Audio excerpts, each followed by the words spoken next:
Assalamualaikum warahmatullahi wabarakatuh. Perkenalkan, aku Jessica Marcella. Nah, kali ini aku pengen menjelaskan atau menceritakan seputar tentang briket, yang mana adalah bahan bakar padat yang berbentuk balok yang dapat dibakar untuk memulai dan mempertahankan nyala api. Nah, briket ini dibuat dari bahan baku limbah organik atau batu bara yang diproses menjadi bentuk padat agar lebih efektif, efisien, dan mudah digunakan sebagai pengganti bahan bakar minyak atau kayu. Nah, secara umum briket dapat terbuat dari berbagai jenis bahan seperti arang, batu bara, gambut, dan biomasa atau limbah pertanian atau limbah kayu. Nah, proses pembuatannya itu melibatkan tentang penggabungan bahan baku menjadi serbuk halus, pencampurannya dengan bahan perekat, pemadatan, dan pengeringan hingga membentuk balok keras yang mudah dibakar. Nah, asal teman-teman tahu, ternyata briket itu tergolong menjadi dua jenis, yang dimana ada briket dari bioarang, briket biomasa. Penjelasan secara ilmiahnya, briket bioarang itu dibuat dari biomasa yang terlebih dahulu dikarbonasi atau dibakar tanpa udara menjadi arang, lalu dihancurkan dan dicampur perekat sebelum dipadatkan menjadi briket. Nah, proses karbonisasi ini meningkatkan kadar karbon dan nilai kalori, sehingga briket bioarang menghasilkan panas lebih tinggi, lebih tahan lama, dan emisi asap lebih rendah. Berbeda dengan briket biomasa yang dimana dibuat langsung dari biomasa tanpa proses karbonisasi atau tanpa dibakar, hanya melalui proses pengeringan, pemadatan. Nilai kalori briketnya biomasa ini lebih rendah karena kandungan karbonnya belum mencapai bioarang. Briket biomasa ini lebih mudah menyala, tetapi panas yang dihasilkan tidak mencapai briket bioarang dan cenderung menghasilkan lebih banyak asap. Nah, apa saja sih pengaplikasian briket di berbagai bidang? Yang pertama, sebagai bahan bakar rumah tangga, briket ini digunakan sebagai bahan bakar untuk memasak dan pemanas di rumah tangga, menggantikan kayu bakar atau arang tradisional.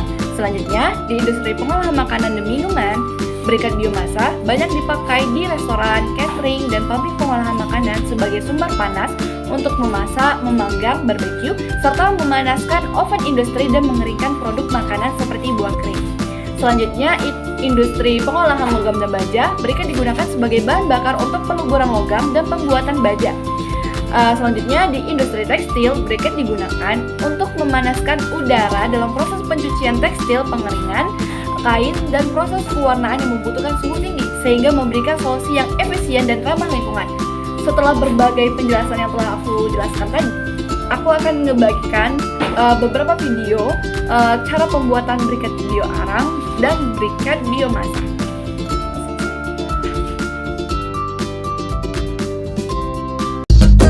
For occupational safety and health, proper protective gears must be worn.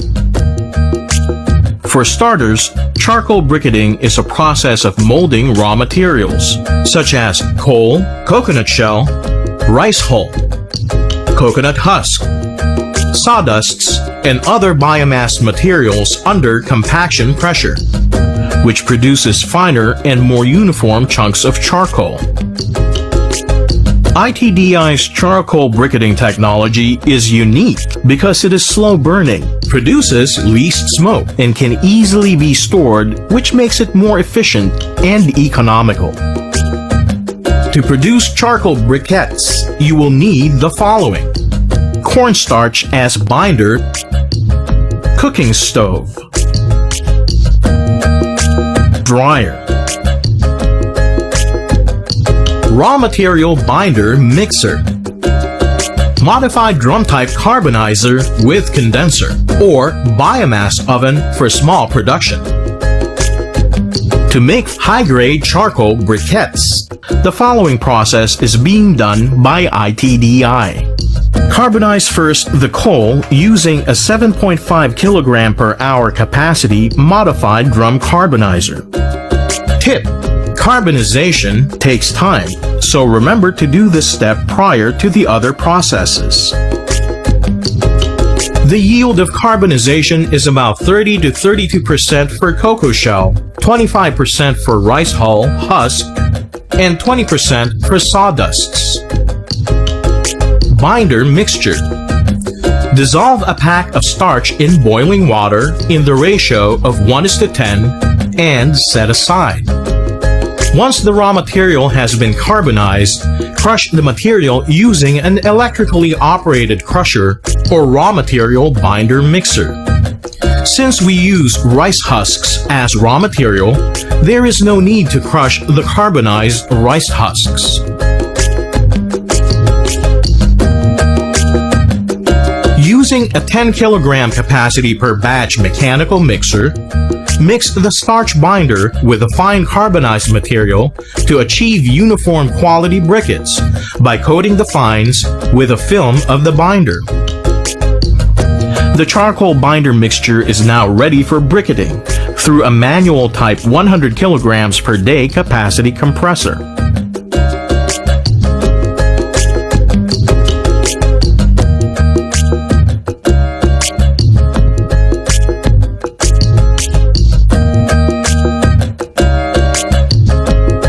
Processed charcoal briquettes should be placed on wire mesh trays and dried by air or sunlight for 2 to 3 days. Duration of drying will depend on the condition of air. The charcoal briquettes are now ready for usage or for packaging and selling. Tip: for a barangay level charcoal briquette production, 100 kilograms of briquettes can be made in 8 hours per day.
Sekian itu saja yang dapat aku sampaikan seputar tentang briquette. Semoga bermanfaat dan menambah wawasan teman-teman sekalian.